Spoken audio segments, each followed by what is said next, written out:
Hi, welcome to the Positive Trends Indian Recipes. Meal maker வச்சு ஒரு டேஸ்டியான cutlet தான் இன்றைக்கி எப்படி பண்ணுறதுன்னு பார்க்க போகிறோம். நான் இப்போ ஒரு கப் அளவுக்கு மீல் மேக்கர் எடுத்திருக்கேன். இதை நம்ம அடுப்பில் கேஸ் ஆன் பண்ணிவிட்டு சுடு தண்ணி வச்சு நல்லா சூடானதுக்கப்புறமா மீல் மேக்கரை சுடு தண்ணியில் போட்டு நல்லா வேக வச்சு எடுத்துக்கலாம். போட்ட ஒரு 2 நிமிஷத்துலேயே மீல் மேக்கர் ரெடி ஆயிரும். இந்த மாதிரி கரண்டி வச்சு லைட்டாக உள்ளே ப்ரெஸ் பண்ணி விடுங்க, தண்ணிக்குள்ளே அமுங்குற மாதிரி. மீல் மேக்கர் இப்போ டபுள் ஆகிடுச்சு, சுடு தண்ணியில் சூப்பராக ரெடி ஆகிடுச்சு. இப்போ இந்த மீல் மேக்கரை பச்சை தண்ணி ஊற்றி நல்லா ஆற வச்சுருங்க. ஆற விட்டுட்டு கையால் நல்லா பிழிஞ்சிக்கோங்க, இல்லை துணி வச்சு நல்லா பிழிஞ்சாலும் சரி, தண்ணியே இல்லாமல் நல்லா பிழிஞ்சிக்கோங்க.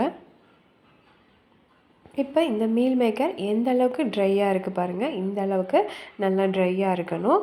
இப்போ இதை ஒரு மிக்ஸி ஜாருக்கு நம்ம மாற்றிக்கலாம். நான் ஒரு கப் அளவுக்கு மீல் மேக்கர் எடுத்திருக்கேன். 6 கட்லெட் எனக்கு கிடச்சிருக்கு. நான் இதில் 4 ப்ரெட்டை நல்லா பிச்சுட்டு இதில் சேர்த்திக்கிறேன் மிக்ஸி ஜாரில். இதை ரெண்டையும் நல்லா மூடி போட்டுட்டு நல்லா கொரன்னு அரைச்சி எடுத்துக்கலாம். எந்த அளவுக்கு அரைக்க முடியுமோ அந்த அளவுக்கு உதிரியாக வர அளவுக்கு அரைச்சி எடுத்துக்கோங்க. அரைச்சி இந்த மிக்ஸிங்கை ஒரு பவுலுக்கு மாற்றிக்கோங்க. மாற்றினதுக்கப்புறமா ஒரு பெரிய வெங்காயத்தை சின்னதாக கட் பண்ணி வச்சுருக்கேன். மீடியம் சைஸ் வெங்காயம், அதையும் இது கூட ஆட் பண்ணிக்கலாம். அதுக்கப்புறமா காரத்துக்கு ஏற்ற மாதிரி பச்சை மிளகாய் கட் பண்ணி சேர்த்திக்கோங்க. கொத்தமல்லி இலை சின்னதாக கட் பண்ணிவிட்டு அதையும் சேர்த்திக்கோங்க. இதுக்கப்புறமா கொத்தமல்லி பவுடர் 1 டேபிள் ஸ்பூன் சேர்த்திக்கோங்க.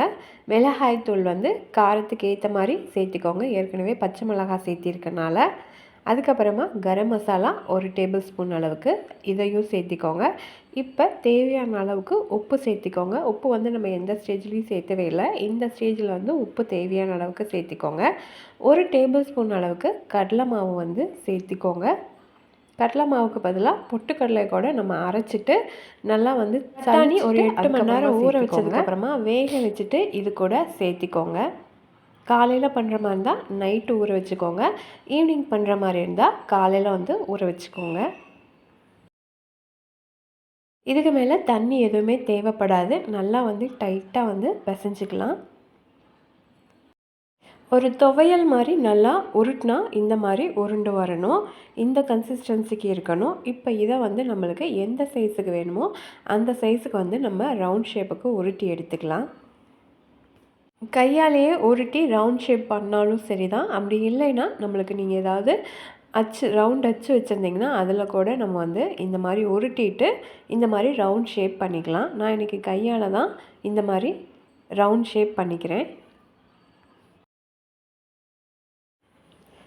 இதே மாதிரி மீதி இருக்க எல்லா மாவையுமே நம்ம இந்த மாதிரி ரவுண்ட் ஷேப் பண்ணிக்கலாம். இந்த கட்லெட் ஈவினிங் டீ டைம் ஸ்நாக்ஸுக்கு கூட சூப்பராக இருக்கும். அப்படி இல்லைன்னா காலையில் ஸ்நாக்ஸாகவும் நம்ம ரெடி பண்ணி கொடுக்கலாம் ஸ்கூல் லஞ்சுக்கு. இப்போ இதுக்கு கார்ன்ஃப்ளேக்ஸ் இருந்தால் எடுத்துக்கோங்க. இதை ஒரு கப்பு வச்சு நல்லா தூள் பண்ணிக்கோங்க. அப்படி இல்லைன்னா ஒரு மிக்ஸி ஜாரில் போட்டு நல்லா கொரன்னு பல்ஸில் வச்சு பண்ணிங்கன்னா இந்த மாதிரி தூளாயிடும். அதுக்கப்புறமா 1 டேபிள் ஸ்பூன்லேருந்து 2 டேபிள் ஸ்பூன் வரைக்கும் மைதா மாவோ இல்லை கார்ன்ஃப்ளவர் மாவோ எடுத்துக்கோங்க. இதை தண்ணி விட்டு நல்லா கட்டி இல்லாமல் கரைச்சி எடுத்துக்கோங்க. தோசை மாவு பதத்துக்கு அந்த அளவுக்கு இருக்கணும். அந்த அளவுக்கு தண்ணி விட்டு கரைச்சி எடுத்துக்கோங்க. கட்லெட் இந்த மாவில் ஒட்டியும் ஒட்டாத மாதிரி இருக்கணும். அந்த அளவுக்கு கரைச்சி எடுத்துக்கோங்க. இப்போ நம்ம ரெடி பண்ணியிருக்க கட்லெட்டை மாவில் டிப் பண்ணிவிட்டு கார்ன்ஃப்ளேக்ஸில் எல்லா பக்கம் ஈக்குவலாக ஒட்டுற மாதிரி 2 பக்கமும் திருப்பி போட்டு எடுத்து வச்சுக்கலாம் ஒன்றா. இந்த மாதிரி மெத்தடில் பண்ணி பாருங்கள். கடைகளில் வாங்குகிற மாதிரி அதே டேஸ்ட்டில் இந்த கட்லெட் சூப்பராக இருக்கும். இப்போ எல்லாத்தையுமே நம்ம ரெடி பண்ணியாச்சு. இந்த ஸ்டேஜில் நம்ம அடுப்பு ஆன் பண்ணிவிட்டு ஒரு பேன் வச்சு எண்ணெய் விட்டுட்டு எண்ணெய் சூடானதுக்கப்புறமா நம்ம ஒன்றா போட்டு பொரித்து எடுத்துக்கலாம்.